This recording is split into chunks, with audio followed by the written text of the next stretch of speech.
జయ వీరభద్ర భద్రకాళి మాత నమో నమ వీరభద్ర నమో నమ.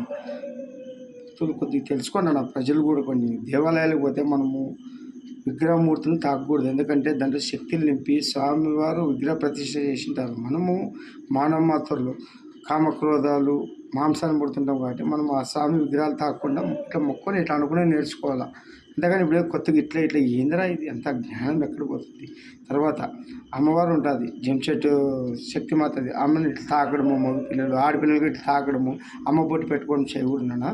అమ్మకి పసుపు కుంకుమ సమర్పించాలి ఆడపిల్లలు. అమ్మకి సుమంగలి ఇస్తే కింద కట్ట మీద రాలుకొని పెట్టుకుంటే అమ్మ సుమంగలి ఇంకా పెంచుతుంది. అది మేము తెలుసుకోవాలి. అమ్మ డైరెక్ట్ మనం పెట్టుకుంటే శాపగ్రస్తులు అవుతాం. ఎందుకంటే దేవుడితో ఆట అగ్గితో ఆటరా నాయన. ఒక ఎమ్మెల్యేతో పోతే ఇట్లా చేతులు కట్టుకుంటారు, పొలిటీషియన్ పోతే స్విచ్ ఆఫ్ చేసుకుంటారు. దేవుని దగ్గరికి వస్తే దేవాలయాలు వచ్చి గంటలు కొడతారు. గంట ఎప్పుడు కొట్టాలి తెలుసా? హారతి ఇచ్చేటప్పుడు కొట్టాలి, హారతి ఇచ్చేటప్పుడు కొట్టాలి నాన్న. ఎందుకంటే స్వామి ధ్యానంలో ఉంటాడు. ఇట్లా మనం గంట కొట్టి పిలిచినట్లయితే అది లేని దోషాలు వస్తాయి. ఇవన్నీ తెలుసుకోవాలి మీరు.